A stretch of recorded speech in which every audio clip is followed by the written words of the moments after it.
Creio que tu és a cura. Vamos soltar aqui. Você crê isso? Começa a movimentar espiritualmente a sua fé nessa noite. E começa a acreditar que Deus pode fazer algo pela sua vida. E Deus está aqui nesse lugar. A Bíblia diz que nós podemos adentrar o Santo dos Santos. O sumo sacerdote só entrava lá uma vez ao ano, mas nós podemos entrar todo dia, toda hora. O caminho está aberto e é o caminho que nos leva à presença de Deus. Eu gosto do autor de Hebreus porque ele diz assim: então vamos entrar com confiança, direto na presença de Deus. É assim que nós estamos. Todo o véu já foi rasgado. Todos nós precisamos de curar alguma coisa na nossa vida de vez em quando. Então quem sabe hoje é seu dia. Levanta a sua voz para você andar nesse caminho de cura.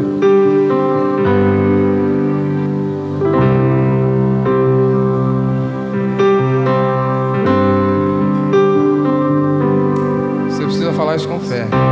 Lutas quando clamo e acalma o meu pensar. Me levas pelo fogo, curando todo o meu ser.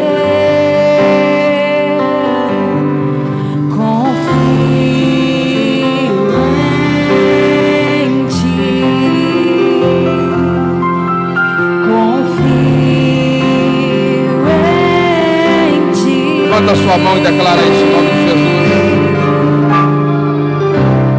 Creio que tu és a cura. Creio que és tudo para mim. Você precisa fazer com fé, porque se não tiver fé, não pode agradar a Deus.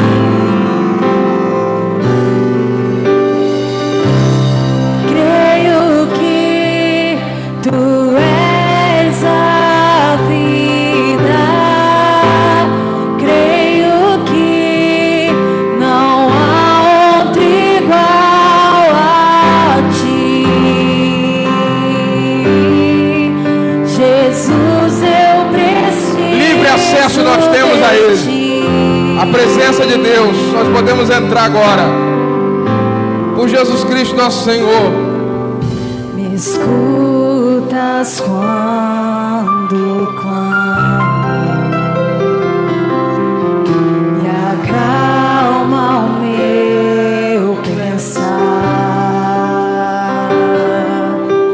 Me levas pelo fogo, curando todo o meu ser.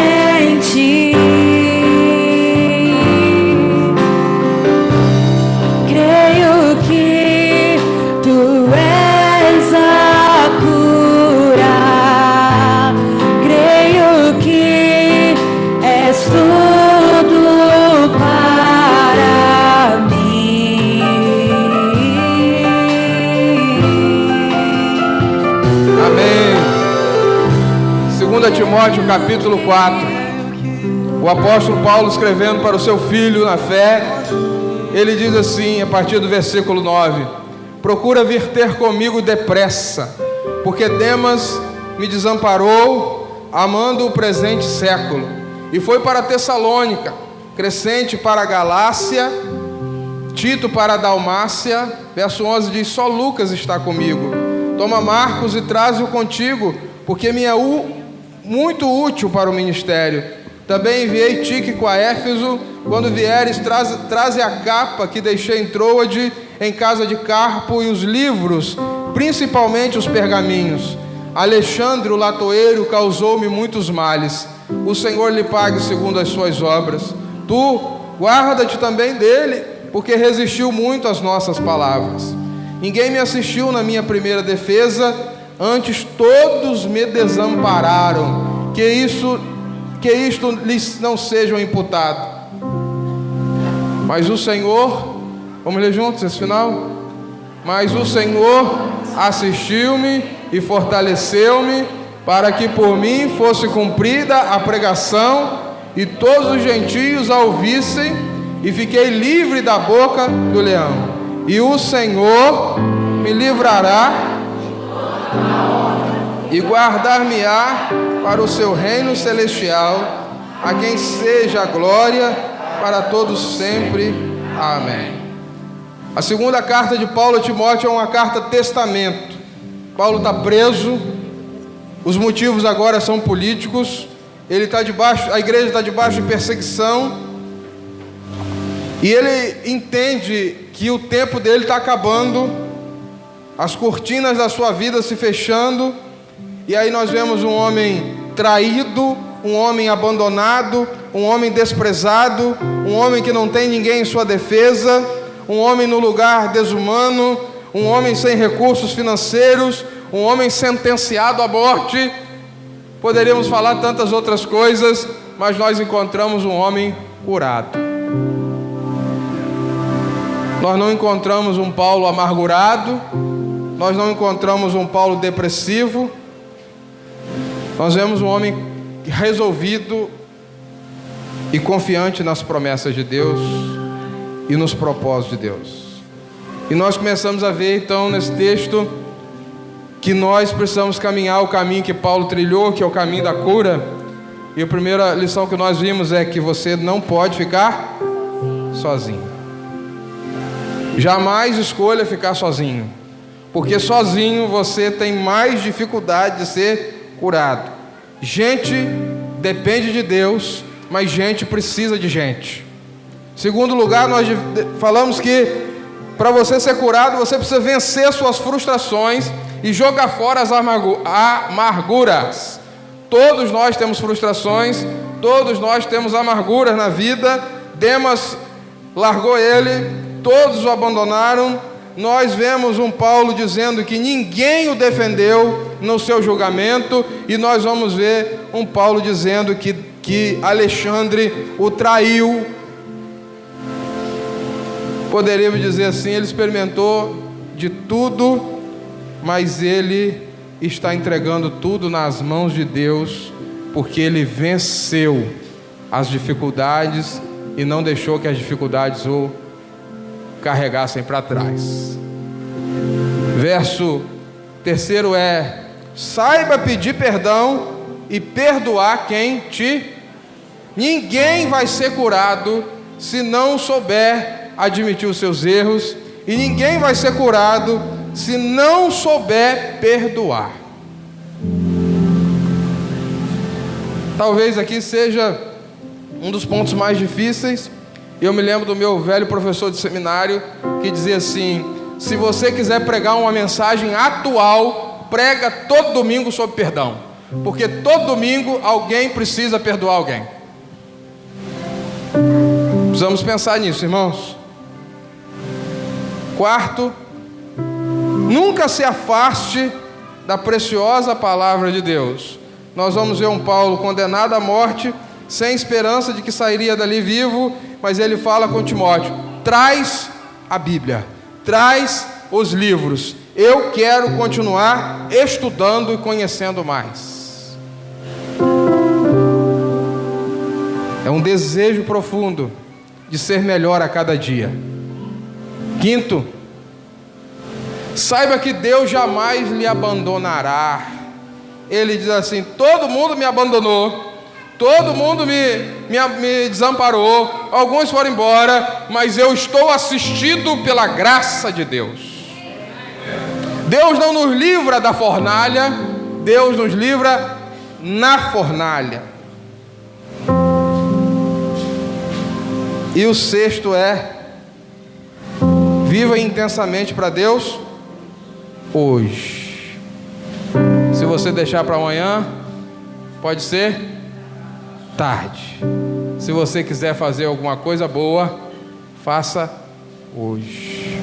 Ainda há tempo de você mudar, de você viver para Deus. Ele falou para Timóteo: se você quiser vir me ver, vem antes do inverno, não deixa para amanhã. E hoje, meus irmãos,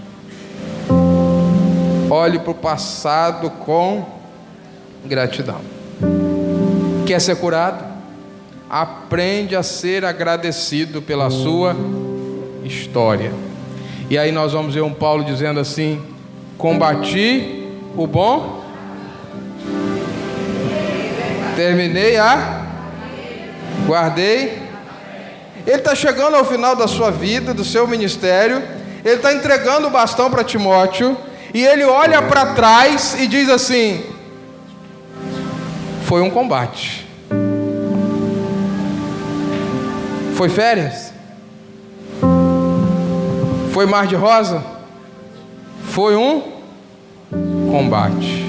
E ele chega a dizer em Gálatas: quanto ao mais ninguém me moleste, porque eu carrego no corpo, e ali era literal, as marcas de Cristo.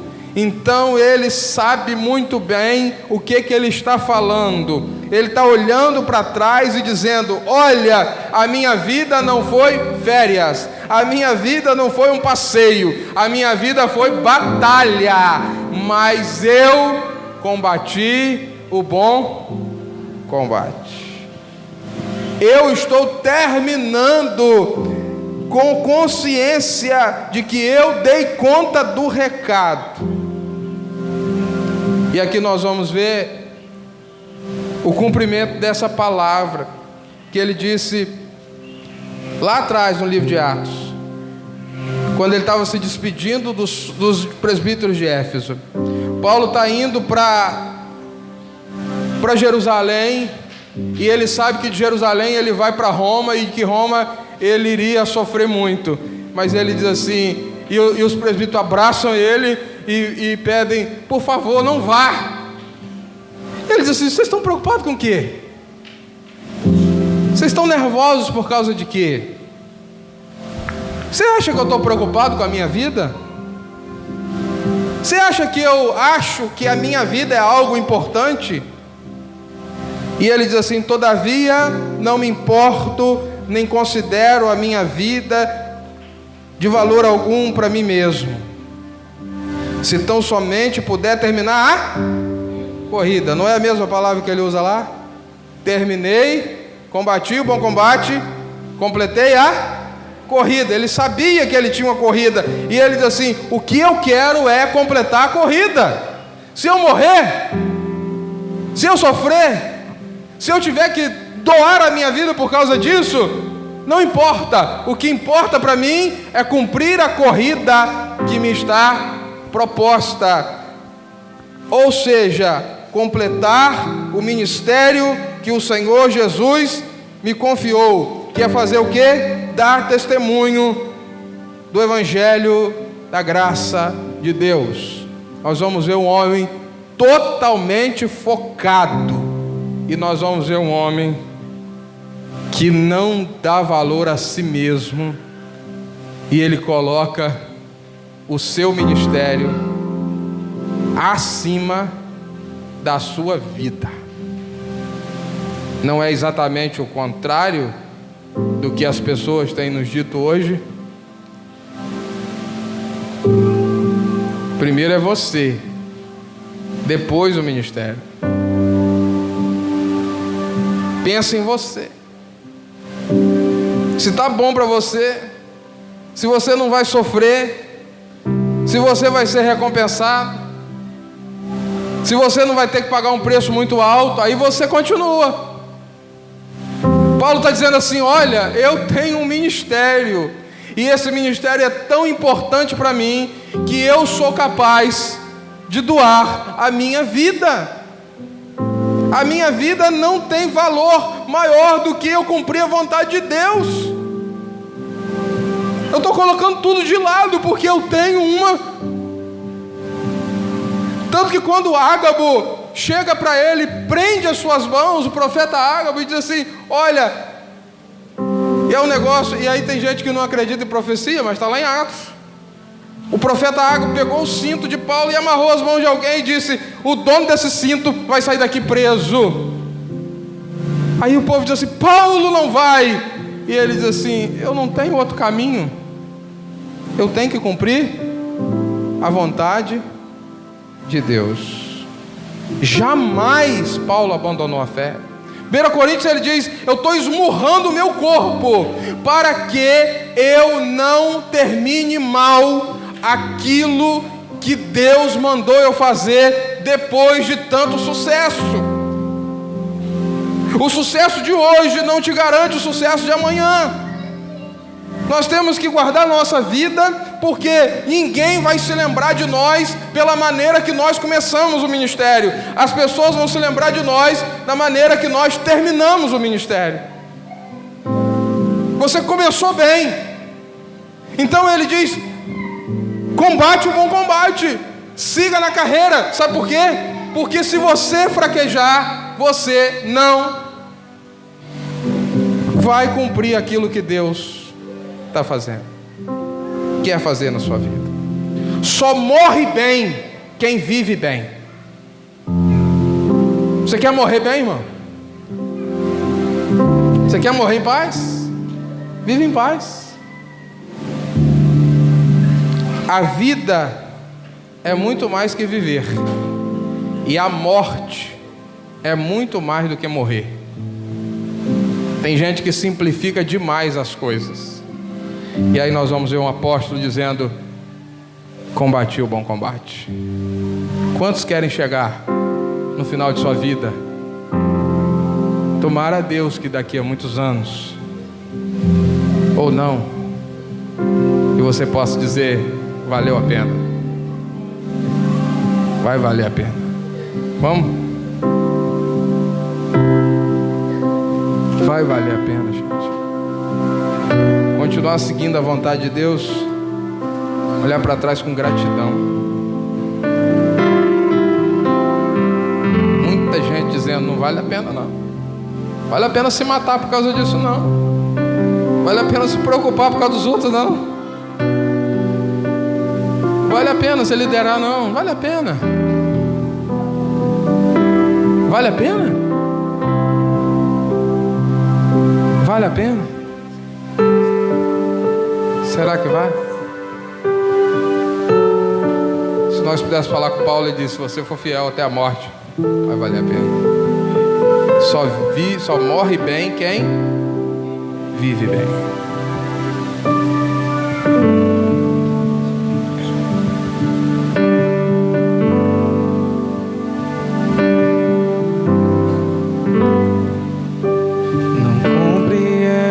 Seus caminhos, mas te darei a minha canção. É difícil, né, irmão? Doces palavras te darei. Mas ele disse que é apertado mesmo. Me sustentas não é fácil. Em minha dor. E nós vamos ver um Paulo dizendo assim: eu não me importo. Me leva mais perto. Eu não considero a minha vida importante. Eu não tenho valor nenhum se eu não puder fazer, se eu não puder terminar a minha corrida e completar o ministério que Jesus me deu, que Jesus me confiou. Você precisa ter convicção de quem você é em Deus. Você precisa ter convicção do que Deus te chamou para fazer. Você precisa ter convicção do seu propósito, do seu ministério, da sua vida em Deus. E você precisa avançar, porque vai muita coisa, muita gente tentar te parar, tentar te desanimar, tentar dizer que não vale a pena, tentar dizer que você precisa olhar para trás. Começa a pensar naquele dia que você vai falar como Paulo: está acabando, Senhor. Está acabando o meu combate. Eu te direi: viver é muito mais do que viver, gente. Vai valer a pena. E morrer é muito mais do que morrer. Agradece a Deus pela sua vida até aqui. vai valer a pena mesmo. Toma uma decisão hoje. Eu não vou abandonar a minha fé. Amém? Eu não posso abandonar a minha fé. Vai valer a pena. Eu não quero abandonar a minha fé. É decisão. E ele disse: guardei a fé. Vai valer a pena mesmo. Se ele teve que guardar, é porque muita coisa tentou roubar. E ele disse: eu guardei minha fé. E quando eu estou chegando aqui no final da minha vida, eu estou dizendo aqui: Senhor, a minha fé, tudo que eu fiz. Quando o grande dia chegar. Será que você pode contemplar esse dia na sua vida? Quando o grande dia Onde você vai entregar a Ele tudo que você viveu. eu cantarei, todo o seu sofrimento. eu cantarei. É combate, você vai chegar lá arrebentado, mas você vai chegar vivo. Quando o grande dia chegar. Quem não traz as marcas no corpo, vai trazer as marcas na alma. Esse é o verdadeiro servo de Deus. Ele está nos chamando para isso. Eu cantarei. Declara com fé. Eu cantarei.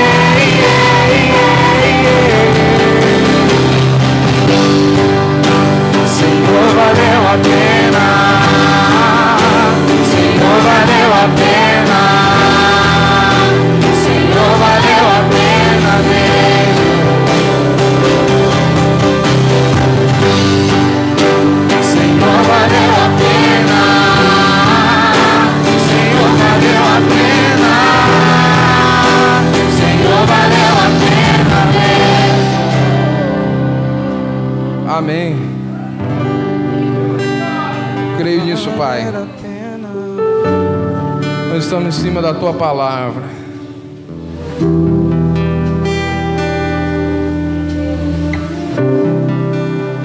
Olhe para o presente com serenidade. Olhe para o presente com serenidade. Nós vamos ver um homem que está marcado para morrer. Nós vamos ver um homem que não sabe o dia, mas ele sabe que vai chegar. Um carrasco que vai levar seu corpo para fora da cidade. Vai colocar a sua cabeça em cima de um cepo e vai com um machado cortar a sua cabeça. Era essa a condenação de Paulo, e a história diz que foi isso que aconteceu com ele. E ele está absolutamente sereno. Aí nós vamos ver um Pedro que Herodes prendeu para matar, e quando o anjo chegou lá teve que acordar ele, porque ele estava fazendo o quê? Dormindo. Se você sabe que amanhã alguém vai te matar, você consegue dormir? Meio com o Rivotril, né? Tem gente que por muito menos não consegue dormir, não é? Você precisa pensar, irmão. E aí nós vamos ver um Paulo absolutamente sereno. Ele não está agitado. Ele diz assim: ó, eu já estou sendo derramado como oferta de bebida. 2 Timóteo 4,6. Está próximo o tempo da minha.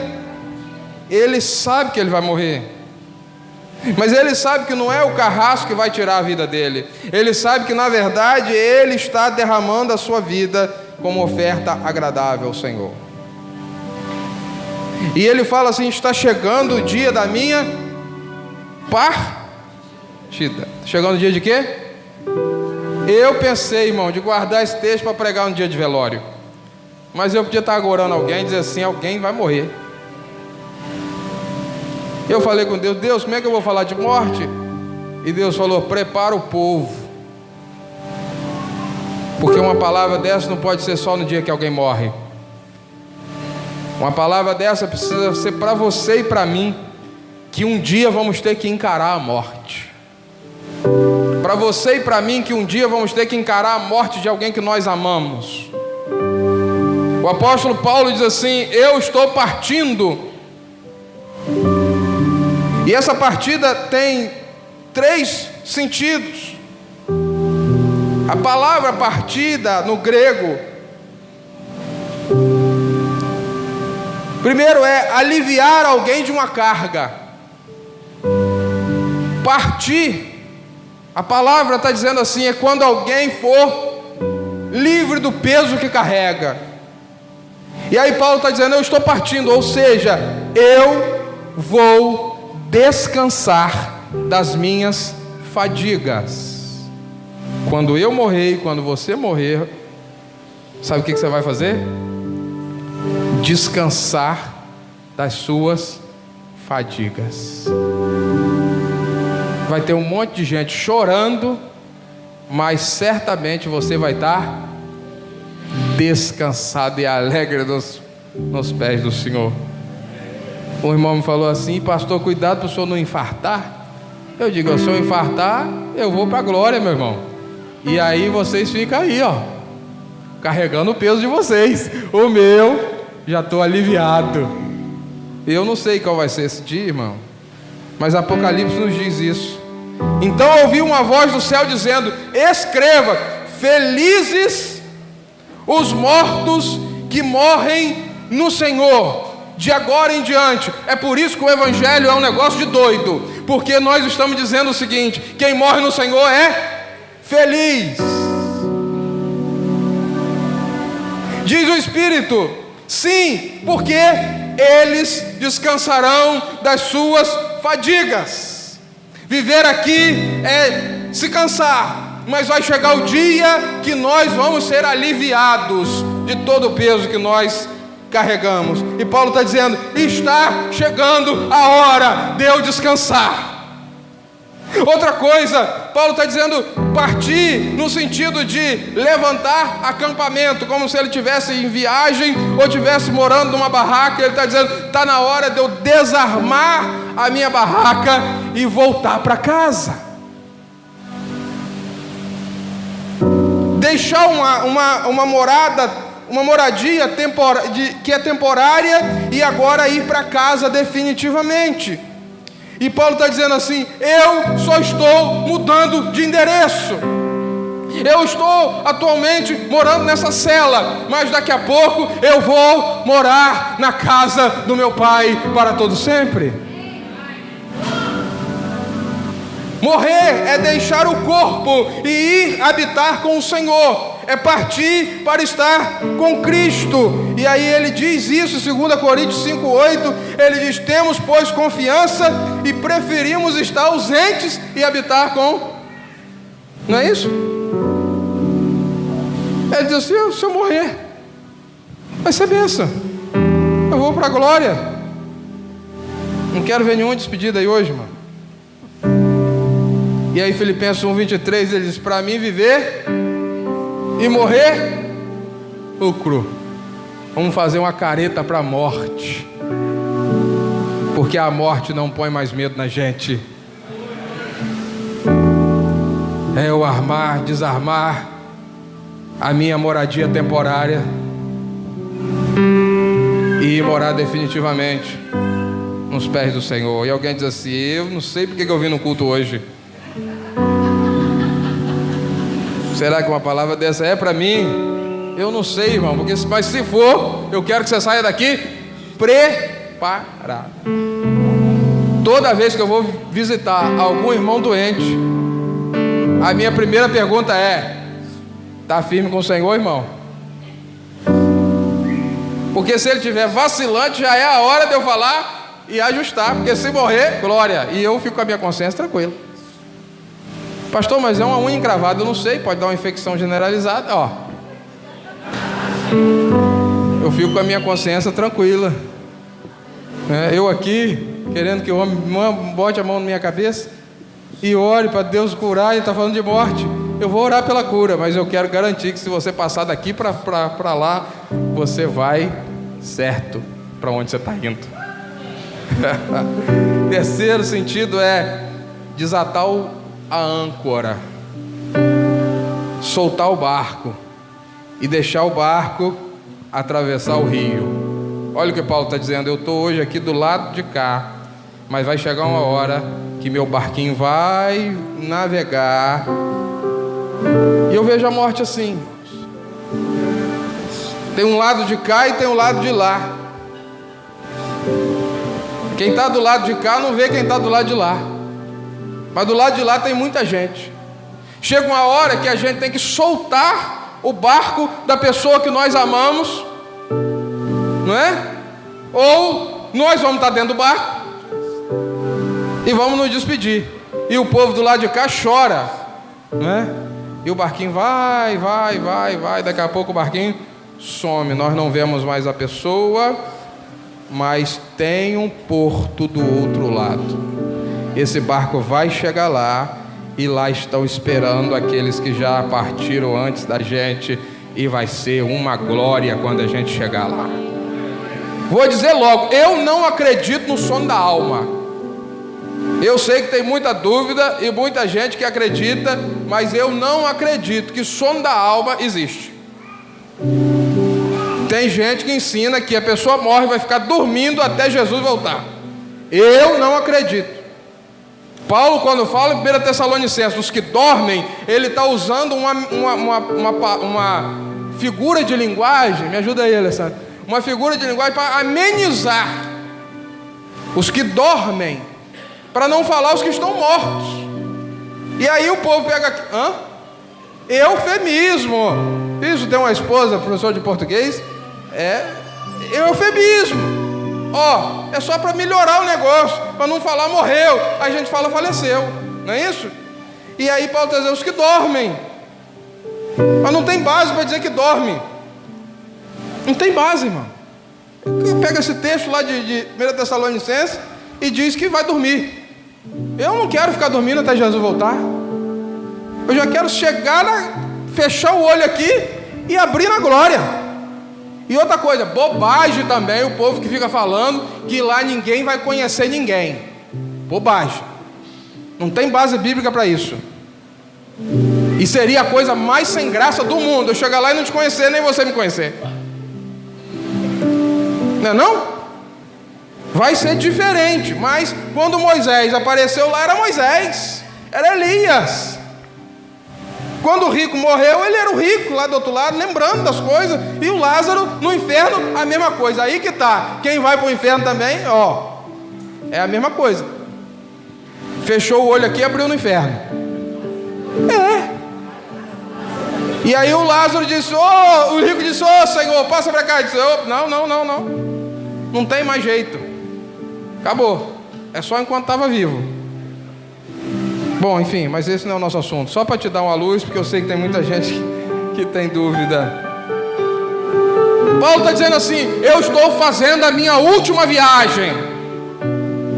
Eu estou saindo da pátria, dessa terra, e agora eu estou indo para a pátria celestial. A morte não põe medo no velho apóstolo, nem põe medo naquele que tem a certeza de sua salvação. E ele diz isso, viver para mim é lucro, e morrer, só para ver se vocês estavam prestando atenção. Viver é Cristo, e morrer, lucro. Olhe para o futuro com esperança. Quer ser curado, irmão? Ele diz assim, está reservada a coroa da justiça que o Senhor, o justo juiz, me dará naquele dia. E não somente a mim, mas a todos os que amam a sua vinda. Gratidão de dever cumprido e viver de uma maneira... Paulo é sensacional e nos ensina uma coisa. Viva de uma maneira que quando você tiver que morrer, não tenha mais nada a se fazer a não ser morrer. Porque é muito triste. E eu vi um pesquisador que lida só com gente em estado terminal. E ele diz assim, eu nunca vi uma pessoa morrendo falar dos seus bens. E ele só lida com pessoas morrendo em câncer, estado terminal. E ele diz, todas as pessoas que eu cuidei, estado terminal, falavam da sua família. E muitos diziam assim, Se eu tivesse a oportunidade de voltar, eu faria diferente. Eu pediria perdão, eu não faria isso.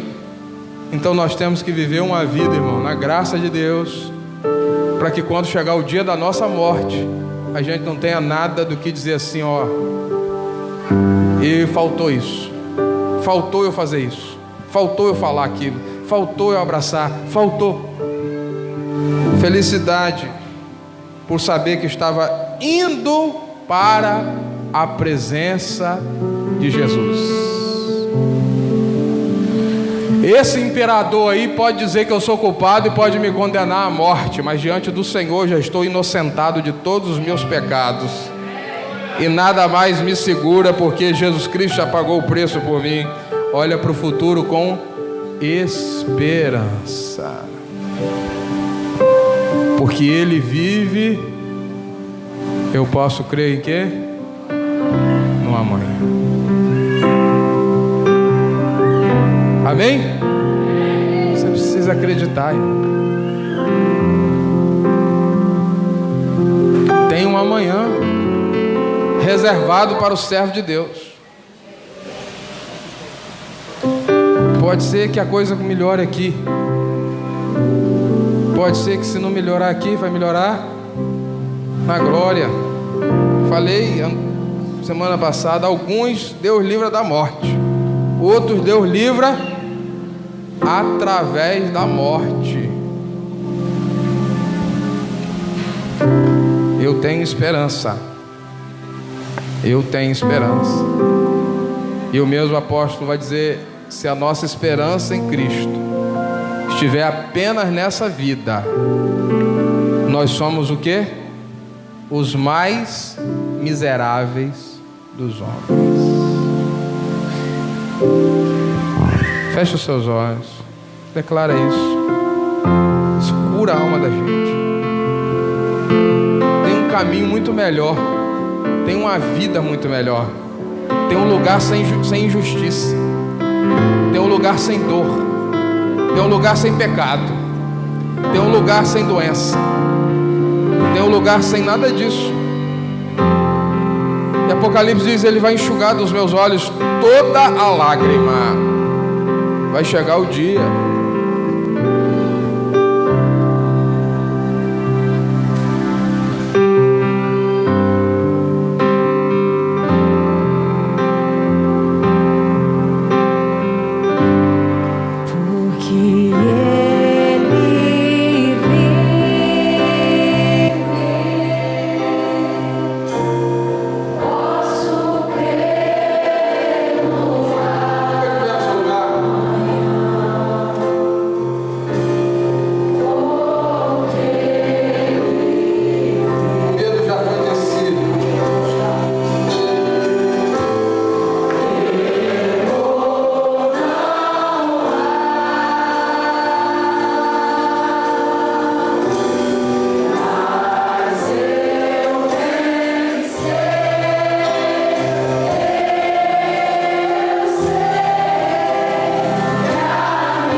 vida é para a glória de Deus. Eu tenho que viver uma vida que glorifica a Deus. Verso 18, o apóstolo Paulo está dizendo: o Senhor me livrará de toda obra maligna e me levará salvo para o reino celestial. A Ele seja o quê? A glória para todo sempre. Amém. Paulo foi rejeitado, Paulo foi perseguido, Paulo foi abandonado, Paulo foi condenado à morte, Paulo foi preso, Paulo foi apedrejado, Paulo foi abandonado, mas ele, ao invés de estar chorando, ele está dando glória. Que homem é esse, irmãos? Por muito menos você vive reclamando, por muito menos eu vivo triste, por muito menos nós estamos murmurando. E nós vemos um homem desse, com tudo isso, dizendo: glória, glória a Deus. Eu estou sofrendo, eu fui abandonado, eu fui rejeitado, tem gente me apedrejando, tem gente isso, tem gente aquilo, mas glória a Deus. A glória é dele. Esse é o verdadeiro sacrifício de louvor. Porque você louvar a Deus quando está tudo bem é muito fácil. Agora, louvar a Deus quando a coisa vai mal é o sacrifício de louvor. No dia da vitória é fácil ouvir os gritos de louvor no meio do arraial de Deus. Nos dias de luta, nos dias de dor, onde está o seu louvor? Onde está o seu sacrifício de louvor? Dizendo: está tudo caindo na minha cabeça, está difícil, Senhor, mas glórias ao teu nome. Aleluia, o teu nome é exaltado na minha vida.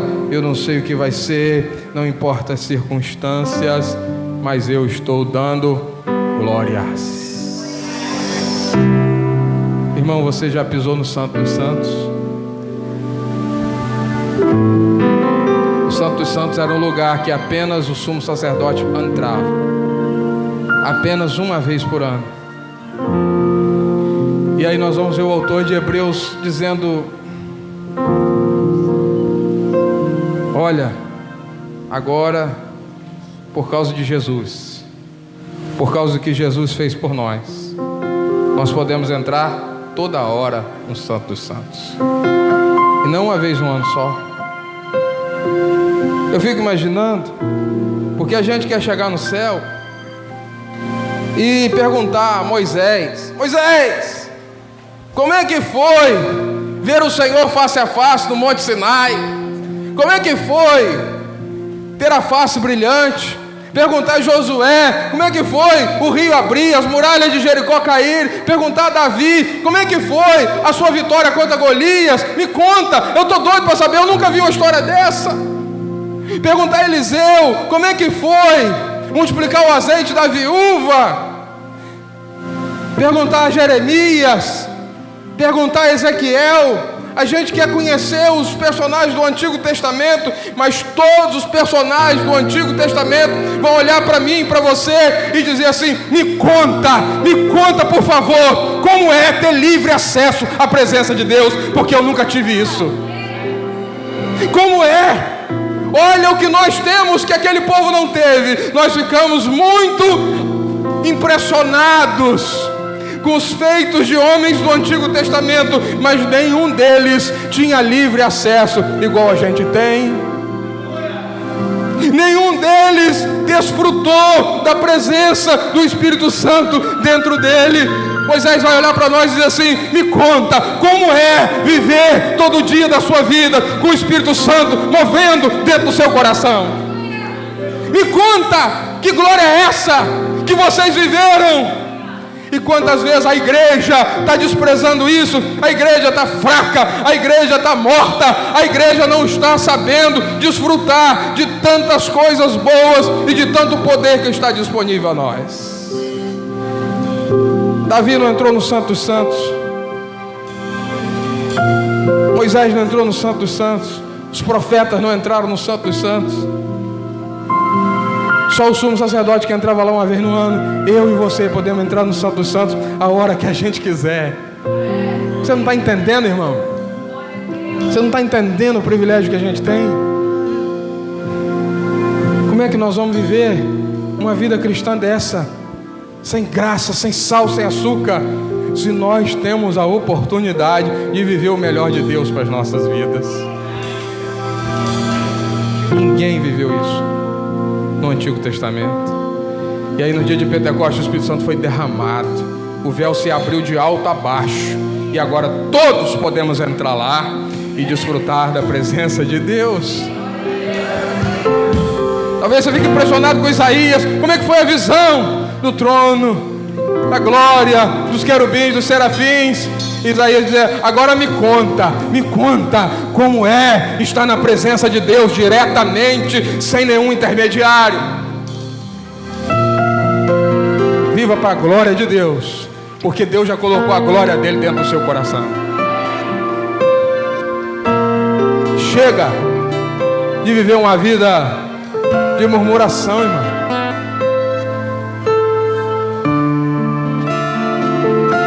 Eu não estou dizendo que você não tem problema, que você não tem luta, que você não tem dificuldade. Eu tenho também. E o apóstolo Paulo também tinha, mas ele está dizendo: glória a Deus. Glória. Eu vou glorificar no meio da dificuldade. Eu vou glorificar quando tudo está mal. Eu vou glorificar quando a minha promessa ainda não foi cumprida. Porque eu vivo para dar glórias a Deus, não importa as circunstâncias.